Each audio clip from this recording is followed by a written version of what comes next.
마가복음 4장입니다. 마가복음 4장 2절부터 9절까지입니다. 마가복음 4장 2절부터 9절까지 우리 같이 한 목소리로 읽도록 하겠습니다. 예수께서 비유를 들어 그들에게 여러 가지를 가르치셨습니다. 그러면서 이렇게 말씀하셨습니다. 잘 들으라. 어떤 농부가 씨를 뿌리러 나갔다. 그가 씨를 뿌리고 있는데 어떤 씨는 길가에 떨어져 새들이 와서 모두 쪼아 먹었다. 어떤 씨는 흙이 많지 않은 돌밭에 떨어졌는데 흙이 얕아 싹이 금방 돋았지만 해가 뜨자 그 싹은 말랐고 뿌리가 없어서 시들어 버렸다. 다른 씨는 가시덤불 속에 떨어졌는데 가시덤불이 무성해져 그 기운을 막는 바람에 제대로 열매를 맺지 못했다. 또 다른 씨는 좋은 땅에 떨어져 싹이 나고 잘 자라서 30배, 60배, 100배의 열매들을 맺었다. 그리고 예수께서 말씀하셨습니다. 들을 귀 있는 사람은 들으라. 아멘. 아멘. 오늘은 들을 귀 있는 사람은 들으라 라는 말씀의 제목으로 함께 은혜를 나누도록 하겠습니다. 오늘 여러분들과 읽은 말씀은 2절부터 9절까지지만 오늘 본문은 1절부터 20절까지를 참고하셔서 함께 들으시면 되겠습니다. 예수님께서 많은 사람들이 함께 할 수 있는 호숫가에서 사람들을 가르치셨죠. 수많은 사람들이 예수님께 막 몰려오니까 호숫가에 배를 띄워서 호숫가에 사람들이 쫙 모여드니까 그 가운데 배를 띄워놓고 거기서 예수님이 사람들에게 말씀하시는 장면입니다. 이때 예수님께서 비유로 가르치셨는데 오늘 말씀에 나오는 씨 뿌리는 비유는 우리한테 너무나도 익숙하고 잘 알고 있는, 교회 좀 다녀봤다 아시는 분들은 다 들어본 말씀이에요. 굉장히 익숙한 비유입니다. 이미 다 알고 계시겠지만 요약을 해보면 어느 날 농부가 씨를 뿌리는 것으로 비유는 시작을 합니다. 이른 비가 내릴 즈음, 이스라엘은 이 비 오는 때를 잘 맞춰서 농사를 져야 되기 때문에 이른 비와 늦은 비를 잘 계산해야 됩니다. 그래서 이른 비가 내릴 즈음에 이 농부는 쟁기로 밭을 갈아엎고 주머니나 바구니에 씨를 담아서 손으로 씨를 흩뿌리듯이 뿌리고 있습니다. 이 방식은 넓은 지역에 씨앗을 뿌리기 위해서, 고르게 뿌리기 위해서 사용하는 방식인데 당시 이스라엘의 밭에는 돌도 많고 척박한 곳이었기 때문에 척박한 땅에 가시나무도 곳곳에 자라고 있었죠. 그리고 반 옆으로 길도 있었기 때문에 그 단단하게 다져진 길 위도 있었습니다. 농부가 넓은 밭에 흩어뿌린 씨앗들은 의도치 않게 길가와 가시덤불 그리고 돌짝밭에도 떨어지기도 했겠죠. 예수님은 사람들이 익숙한 삶의 패턴을 비유로 삼아서 믿음에 대해서 말씀하고 계신 겁니다. 익숙한 거예요. 다 알아요. 이렇게 비유로 말씀하시고 아주 중요한 말씀을 결론적으로 하시는데 들을 귀 있는 사람은 들어라 라고 얘기하신 거예요. 들을 귀 있는 사람은 들어라. 여기서 들을 귀 있는 사람이라는 말은 말씀을 이해할 수 있는 사람은 잘 알아들어라 라고 얘기한 겁니다. 즉 이 비유를 듣고 이해할 수 있는 사람도 있고 이해하지 못하는 사람도 분명히 있다라는 뜻입니다. 예수님께서 이해할 수 있는 사람들 잘 들어라 라고 하신 거죠. 여러분이 이 비유를 이해하시죠? 왜냐하면 많이 들어봤으니까 뭘 말씀하시고자 하는지 분명히 아실 거예요. 하지만 이해 못하셨어도 너무 당황하지 마십시오. 교회 온 지 얼마 안 됐고 이게 무슨 뜻이야? 라고 할 수도 있어요. 별로 당황할 필요 없어요. 왜냐하면 10절에 보니까 예수께서 혼자 계실 때 12제자들과 그 곁에 있던 사람들이 그 비유가 무슨 뜻인지 몰라서 물으러 왔다고 그랬어요. 누구도 몰랐다? 제자들도 몰랐어요. 자기네 삶에서 늘 일어나는 것 가지고서 비유를 삼아줬음에도 불구하고 예수님을 따르는 제자들과 주변의 사람들은 예수님에게 무슨 뜻인지 몰라서 묻는 거죠. 사실 저도 그렇고 요즘에 대전에서도 보면은 밭을 볼 일이 별로 없죠. 그 시골이나 이렇게 변두리로 나가야 밭을 볼 수 있어요.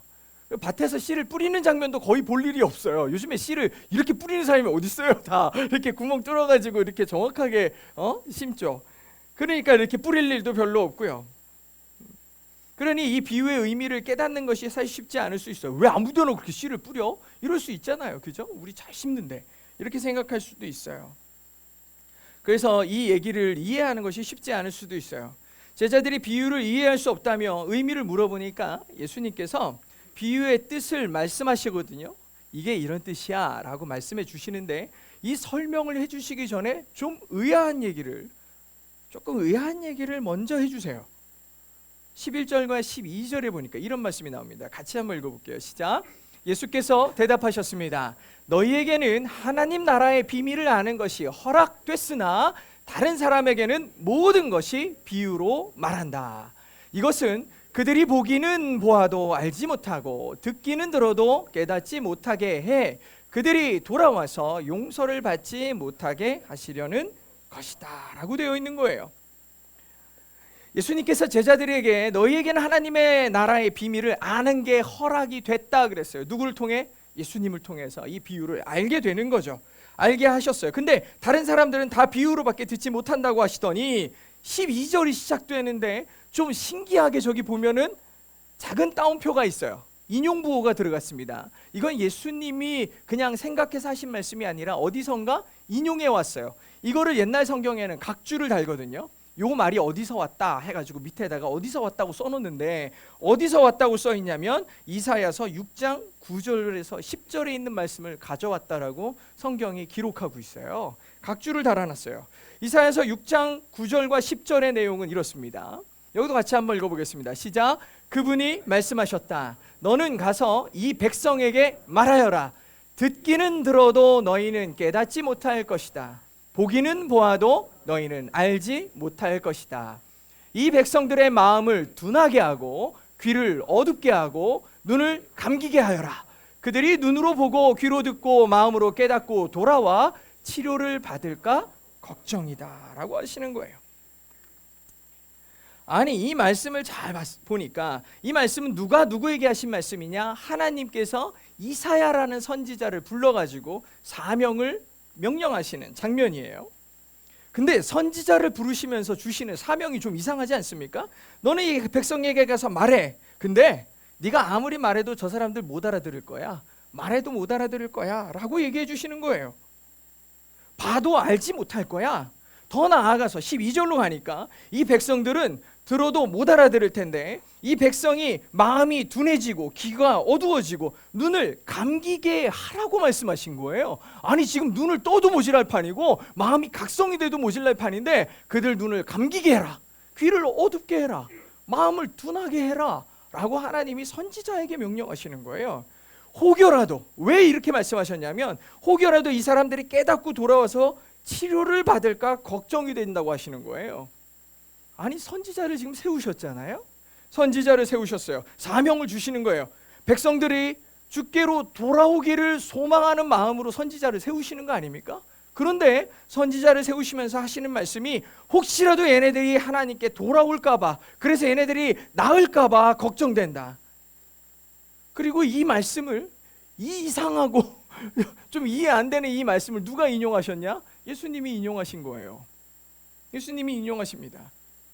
하나님께서 이사야 선지자에게 이렇게 말씀하신 이유는 도대체 뭐고, 그럼 예수님은 이 말씀을 왜 지금 씨 뿌리는 비유 가운데로 가지고 왔는가 라는 생각이 좀 필요합니다.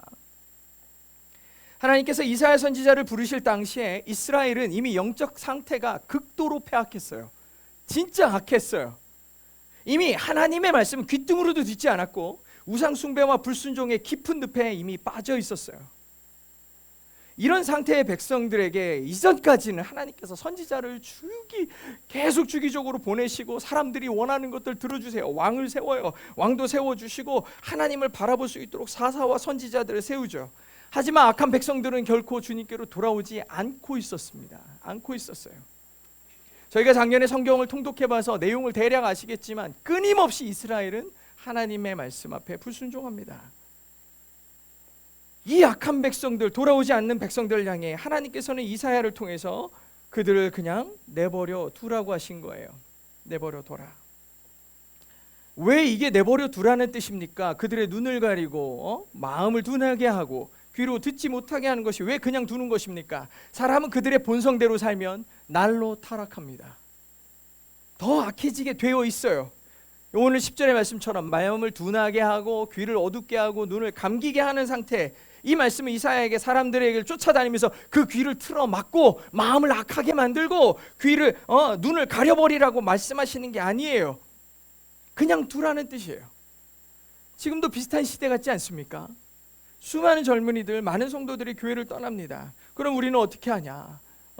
우리 막 리더들이 모여가지고 회의하지 않습니까? 목사님들, 리더들 다 모아, 어떻게 그 성도 안 나온대? 연락이라도 좀 해보겠니? 좀 한번 만나보겠니? 막 이러면서 우리 쫓아다니고 막 그래요. 그렇게 했어요. 그리고 제가 신방을 잘 안 하니까 저 말고 우리 리더들이 전화해서 만나서 밥 먹고, 그래도 교회 와야지 권면하고 수차례 그렇게 합니다. 그냥 두지 않아요. 연락도 하고 만나죠. 그런데 하나님께서는 이사야 선지자에게 그들을 그냥 두라고 하시는 거예요. 왜 그러셨을까? 이유가 아까 충격적이었죠. 그들이 눈으로 보고 귀로 듣고 마음으로 깨닫고 돌아와 치료를 받을까 걱정이다. 정말 놀랍고 이상한 말씀이죠. 이게 과연 하나님의 말씀일까? 도대체 어떤 의도로 이런 말씀을 하셨을까? 하나님께서는 이스라엘 백성을 너무나 잘 아셨죠. 너무 잘 알았어요. 금방 마음 변하고 조그만 일에도 날카롭고 두려움이 가득한 사람들, 원망과 불평이 가득하고 서로 시기하고 미워하는 마음이 가득한 저들이 혹여라도 하나님이 나 때릴까 봐 하나님 무서워가지고 눈치 살살 보면서 실제로는 하나님에 대한 마음, 하나님의 뜻에 대한 감동 없이 형식적으로라도 혹시라도 회개할까 봐 그냥 둬라. 자기들의 죄에 대한 진정한 각성 없이 형식적인 모양의 회개라면 그 다음은 불보듯 뻔하다. 와가지고 형식적으로 회개하고 변한 것 같이 얘기하지만 돌아서서 또 우상 숭배하고 또 악한 대로 자기들의 뜻대로 행할 게 뻔하지 않냐. 그냥 둬라 얘기하시는 거죠. 저는 가끔 우리 성도들 가운데 너무 신앙생활을 자기 맘대로 하는 분들을 가끔 볼 때가 있습니다. 물론 웬만하면 나무라지 않아요. 혹시라도 제가 뭐라고 하는 것을 들어본 분들이 있다면 서운해하지 마시고 제가 정말 귀하게 여기는 거라고 생각해 주시면 좋겠는데, 아무튼 신앙생활을 하다 보면 엉망으로 할 때가 있어요. 그러면 그의 친한 분이나 친구나 가족들이 저에게 얘기하는 거예요. 목사님 좀 뭐라고 좀 해주세요. 막 이런 얘기를 하는 거예요. 누구한테 얘기 좀 해주세요. 누구한테 뭐 좀 해주세요. 이런 얘기들을 하시죠. 아마 여러 가지로 노력을 해봤을 거예요. 자기들 나름대로 권면도 하고 말도 해보고 잘해보자 했을 거라고요. 그런데도 듣지 않으니까 저한테 얘기하는 거겠죠. 좀 어떻게 좀 해달라고. 그럼 저는 약간 무책임해 보일 수도 있는데 그냥 내버려 둬 이렇게 얘기합니다. 그냥 둬라. 물론 이 말은 그를 포기하겠다는 뜻은 결코 아닙니다. 그렇게 하나님 없이, 아니면 하나님과 상관없이 자기의 뜻대로 가다 보면 언젠가는 하나님의 부재를 크게 느끼지 않겠니라는 기대예요. 그건 하나님의 뜻에 대한 기대입니다. 하나님의 예정하심, 하나님의 계획이 그를 통해 이루어지기를 기대하는 마음이죠. 실제로 그래서 사람들을 오랫동안 기다려본 적이 있어요. 돌아오기를 기대하고 있어요. 지금도 기다리는 사람들이 있고요. 제가 이런 얘기하면은 답답해가지고 꼭 물어봐요. 혹시 언제까지 기다리시려고요? 이런 거 물어봐요. 언제까지 기다리실 겁니까? 하나님께서 이스라엘 민족들이 도무지 돌아서지 않을 것 같기에 그냥 내버려 두라고 하셨죠. 그러니까 이사야 선지자도 하나님께 똑같이 물어봐요. 11절과 12절에 보니까, 그래서 내가 말했다. 언제까지요? 네, 주님. 이렇게 물어보는 거예요. 그러니까 하나님이 대답하시기를 성읍들이 황폐해 아무도 살지 않을 때까지, 집에는 사람이 없고 땅은 황폐해져 황무지가 될 때까지, 여호와께서 사람을 멀리 쫓아보내 그 땅 가운데 버려진 곳이 많을 때까지다.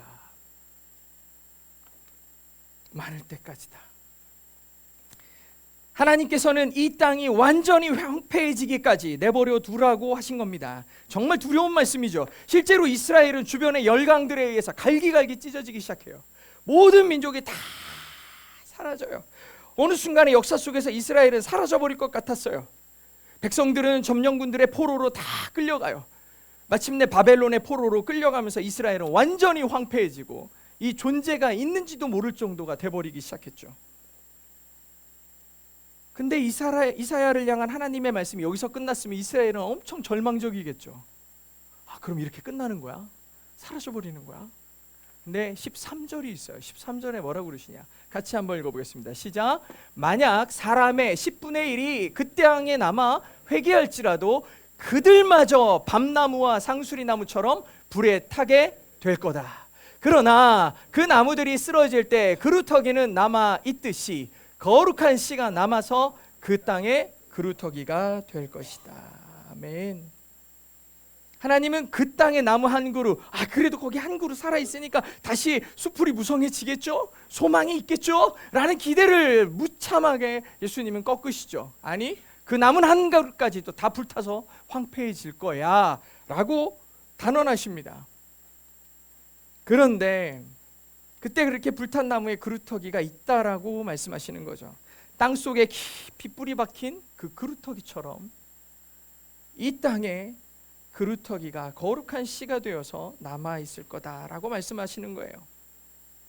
이스라엘 사람들이 포로로 끌려가면서 이사야의 예언을 기억합니다. 우리의 악함, 우리의 우상 숭배와 이기적인 이 마음들을 하나님이 심판하셔서 이사야의 예언처럼 온 나라가 갈기갈기 찢겨져 황폐해지기까지, 모든 사람이 이 땅을 떠나기까지 하나님의 뜻이 이루어지는 걸 다 기억했을 거라고요. 이런 일이 일어나는구나.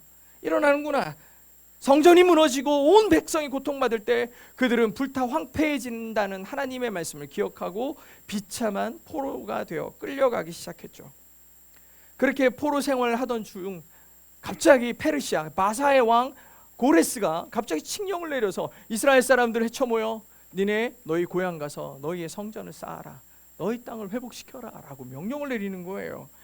이스라엘 백성들이 깜짝 놀랐겠죠. 그 그루터기가 누구냐? 그 홀리 시드, 거룩한 씨앗이 누구냐? 다 마음속에 갖고 있다가 그게 우리구나.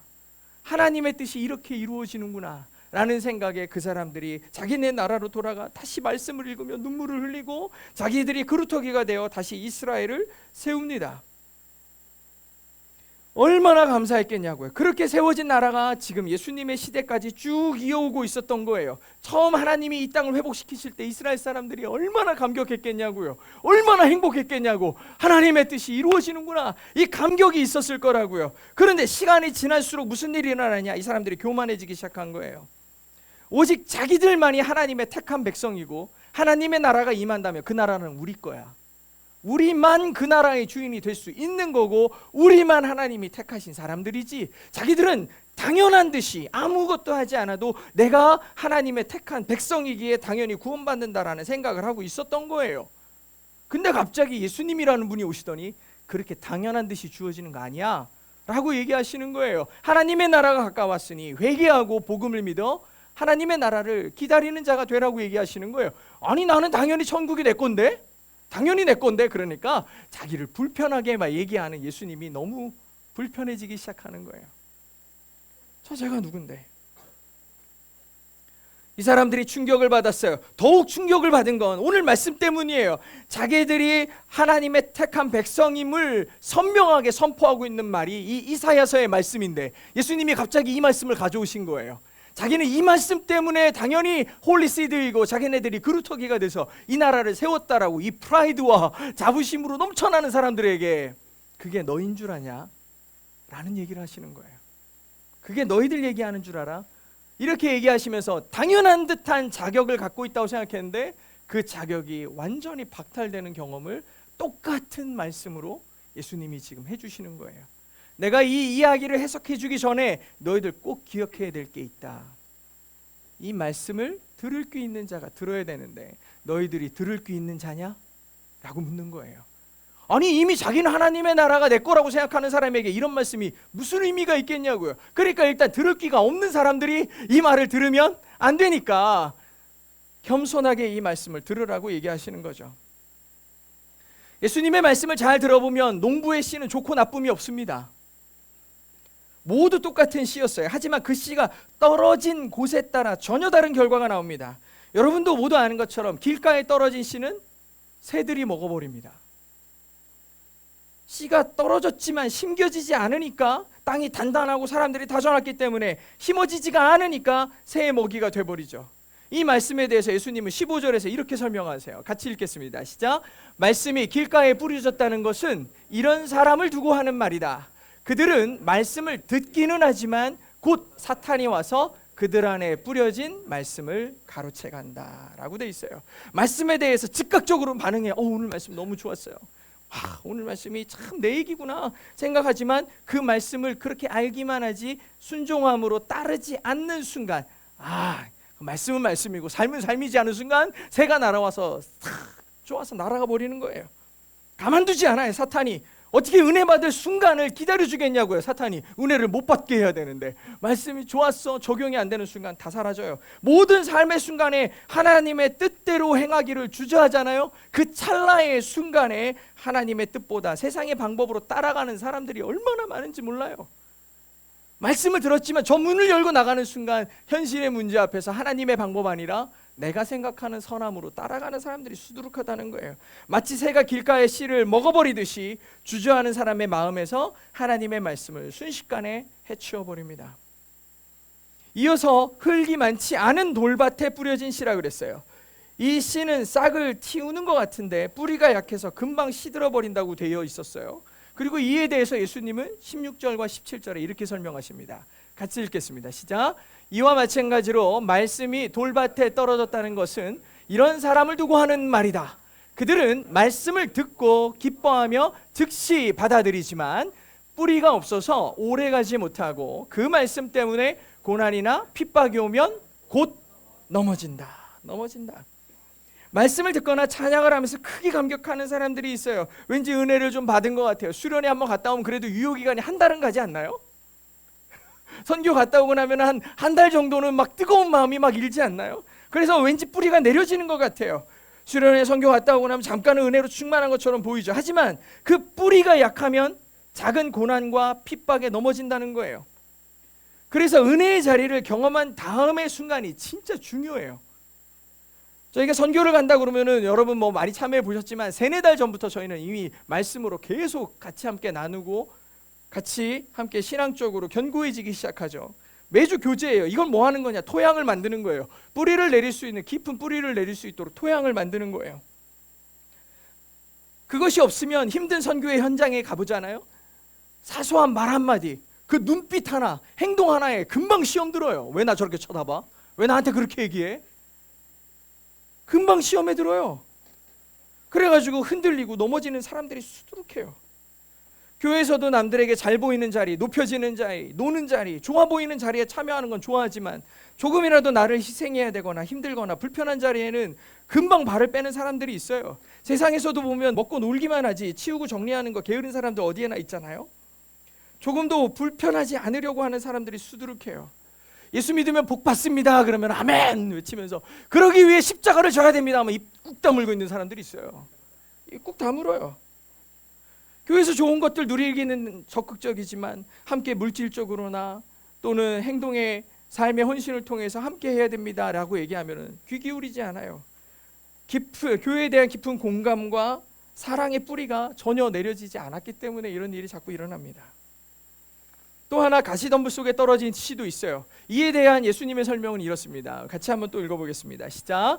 또 다른 사람들은 말씀이 가시밭에 떨어진 것과 같아서 그들은 말씀을 듣기는 하지만 이 세상의 걱정, 돈의 유혹, 그 밖에 다른 많은 욕심이 들어와 말씀의 기운을 막고 열매를 맺지 못하게 한다. 예수님이 각 비유마다 설명을 이렇게 다 해주시는데 예수님은 가시덤불을 뭐라고 그랬냐? 세상의 걱정과 돈의 유혹 그리고 많은 욕심들이라고 했어요. 그래서 이것들 때문에 너희들이 말씀으로 성장하고 열매를 맺는 걸 방해하는구나 라고 얘기하신 거죠. 우리가 어떻게 살면서 세상에 근심과 걱정이 없을 수 있겠습니까? 다 근심과 걱정 속에 살게 돼 있어요. 누구나 그렇다라는 거예요. 누구나 가시덤불이 내 곁에서 나를 회방하고 방해하는 거죠. 그렇지만 그 가시덤불을 걷어낼지 아니면 그 속에 그냥 치우쳐서 현실에 안주하며 살아갈지는 우리의 결정인 거예요. 예배의 자리에 나와 하나님의 말씀을 듣고 있는 지금 우리의 마음에서 신앙의 결단을 통해 성령님의 도우심을 구하세요. 하나님 저는요 이 가시덤불을 거둘 힘이 없어요. 그러면 하나님께 구하는 거예요. 성령의 능력을 좀 도와달라고 도우시는 주님께서 나를 좀 도와달라고 근심을 걷어내고 돈의 유혹들을 걷어내고 이렇게 할 수 있는 마음을 달라고 요청해야죠. 기꺼이 제거해내시기 바랍니다. 이런 말씀이 있구나로 그치면 안 돼요. 여러분의 삶에 가시덤불들을 걷어내야 돼요. 마지막으로 씨앗이 좋은 땅에 떨어지죠. 예수님이 20절에서 이거에 대한 설명도 해주십니다. 같이 읽겠습니다. 시작. 그러나 말씀이 좋은 땅에 떨어진 것과 같은 사람은 말씀을 듣고 받아들여 30배, 60배, 100배의 열매를 맺는다. 아멘. 누군가 저에게 이런 설교를 하면은 아니 그럼 목사님 마음은 좋은 밭이세요? 라고 물어볼 수도 있어요. 그러면 저는 뭐라고 대답할 거냐? 아니다. 어느 때 제 마음에도 새가 날아옵니다. 그리고 어느 때 시험으로 넘어지기도 하고 또 어느 때는 걱정과 욕심들로 인해서 열매를 못 맺고 있는 저를 늘 발견해요. 어쩌면 우리는 모두 다 좋은 땅이 되고 싶은 길가에 해당할 수 있고 가시밭이 될 수도 있고 돌짝밭이 될 수도 있어요. 우리는 다 그런 상태일 거예요. 누구도 당연한 듯 내 마음은 좋은 밭이지 라고 생각할 수 없을 만큼 우리에게 저절로 좋은 밭이 주어지지 않아요. 그래서 늘 성도는 말씀과 기도 그리고 성실한 신앙생활을 통해 이 견고해지고 단단해지고 돌밭과 가시밭으로 가득한 이 밭을 기경하는 거예요. 뒤집어 엎는 거죠. 쟁기가 우리 밭에 놓여지는 이유예요. 나를 계속해서 부인하는 거고 내 마음을 늘 새롭게 해야 되는 이유인 거죠.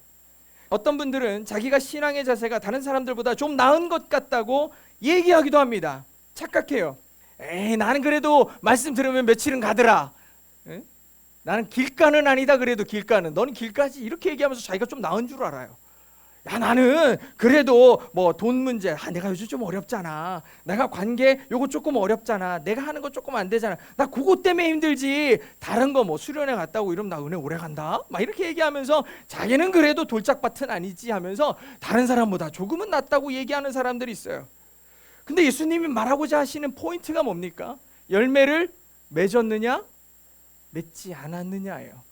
여러분 길가가 됐든 돌밭이 됐든 가시밭이 됐든 아무도 열매 맺지 못했어요. 열매를 맺은 땅은 좋은 땅뿐이에요. 예수님이 말씀하시고자 하는 그 핵심은 뭐냐? 남보다 더 나음? 그런 얘기가 아니에요. 열매를 맺었느냐에 대한 질문이에요. 우리는 그래서 결국에는 좋은 밭이 되어야 합니다. 열매를 맺는 밭이 되어야 돼요. 지난주 말씀에서 미쳤다고 소문난 예수님을 잡으러 예수님의 어머니와 형제들이 찾아옵니다. 근데 그때 예수님이 뭐라고 그러십니까? 하나님의 뜻대로 행하는 자라야 나의 형제고 나의 자매다. 열매를 맺는 방식은 어려운 게 아니에요. 하나님의 뜻대로 사는 삶이 열매를 맺는 삶인 거죠. 우리는 사람들에게 얘기해. 너 이렇게 신앙생활 똑바로 안 해? 너 믿음이 왜 그러니? 라고 얘기하면 이유가 없는 사람이 없어요. 내가 이래서 그래 저래서 그래 그러면은 다 듣잖아요. 다 그럴듯해요. 아 그래서 그랬구나. 아이고 그래서 그랬구나. 다 이유가 있구나. 이런 얘기들을 해요. 물론 들어볼 수 있죠. 인간적으로 거기에 공감을 하고 그래 그럴 수 있지 그럴 수 있지. 그거는 인간적인 이해에 불과합니다. 우리는 그런 이유에 관심을 둘 필요가 없어요. 그 사연이 얼마나 절절하던 결국 그의 인생은 열매 맺지 못하는 인생일 수밖에 없는 거죠. 우린 수많은 이유들에도 불구하고 반드시 하나님의 뜻을 따라가고 그분의 뜻에 반응하는 인생을 살아내어 하나님 예수 그리스도의 형제와 자매가 되어야 합니다. 그렇게 되어야 돼요. 그렇지 않음으로 위로받고 그 타당한 이유에 인정받는 그런 게 아니고 우리는 결국에는 예수 그리스도의 형제와 자매가 되어 30배, 60배, 100배의 열매를 맺는 사람들이 되어야 돼요. 이 비유의 끝에서 예수님이 하신 말씀이 뭐라고요? 들을 귀 있는 자는 들으라요. 들을 귀 있는 사람은 들어라. 세상에 귀 없는 사람이 어디 있습니까?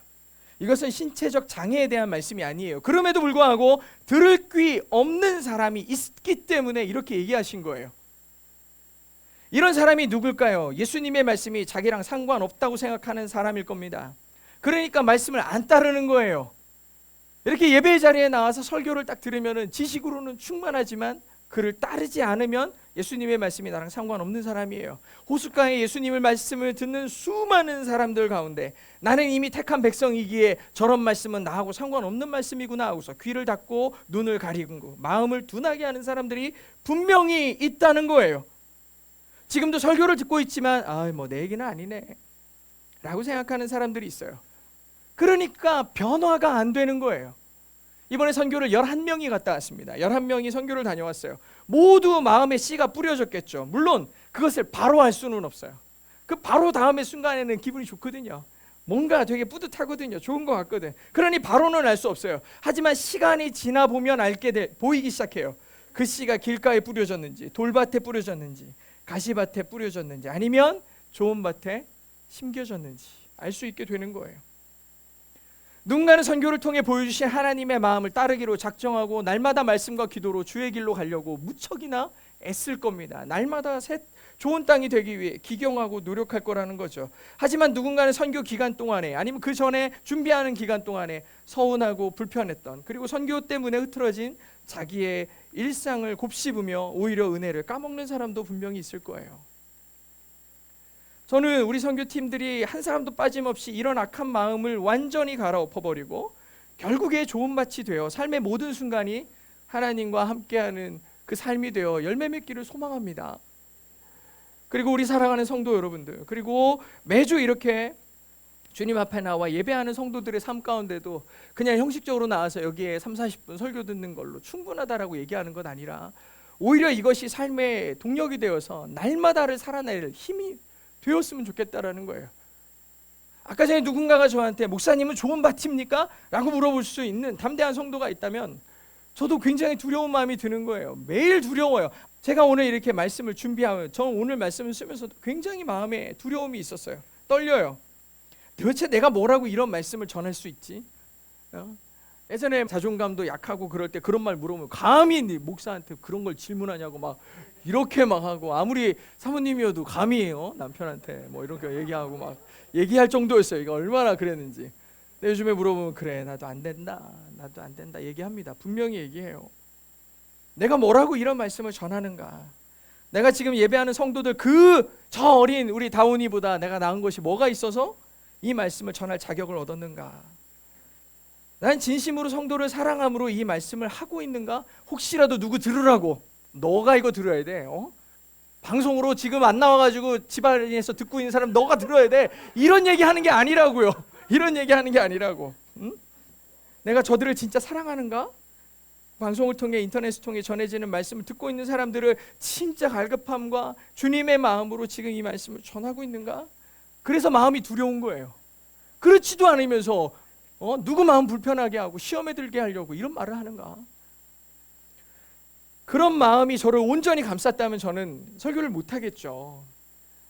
근데 그럼에도 불구하고 이사야에게 하나님께서 말씀하셨던 것처럼 쟤네들이 지금 강팍해서 어차피 안 들을 테지만 가서 전해라. 저에게도 전하라고 명령하셨어요. 이건 저뿐 아니라 여러분, 그리고 동행교회 먼저 믿은 자의 덕목입니다. 여러분이 어딜 가서 누군가에게 이 메시지를, 이 말씀들을 나눌 때 담대함이 필요해요. 하나님이 우리에게 주신 사명, 미션이거든요. 모든 것이 불타버린 땅에 거룩한 씨앗이 남아 그 나라의 그루터기가 된다라고 하나님 말씀하셨죠. 지금 온 나라와 민족이 얼마나 혼란스러운지 몰라요. 전 세계적으로 기후 위기에 있고 경제적 공황 상태예요. 우리나라도 정치적 혼란이 이루 말할 수 없이 극심하지 않습니까? 서로 네가 힘이 세네 내가 힘이 세네 돈으로 힘을 차지하기 위한 패권주의가 가득해요. 이런 위기가 한번 불어닥치면 얕은 뿌리 가운데 있는 그리스도인들, 나라들 다 뿌리채 뽑혀 나가요. 다 무너져 내리게 돼 있고 흔들리게 돼 있어요. 하지만 이사야의 얘기처럼 큰 화재에도 깊이 뿌리 박힌 그루터기처럼 우리 모두는 하나님의 뜻을 알고 그 뜻대로 예수의 형제와 자매가 되어야 할 것입니다. 우리에게 맡겨진 신앙의 삶을 온전히 살아내서 30배, 60배, 100배, 이것이 여러분들에게 수치로 따지는 게 아니에요. 그 측량은 하나님이 하시는 거예요. 사람들에게 보이려고 내가 30배, 60배, 100배를 얻었다라는 게 아니라 주님의 요구대로 30배, 60배, 100배의 아름다운 열매를 맺는 우리 교회와 성도 되시기를 주의 이름으로 축복합니다.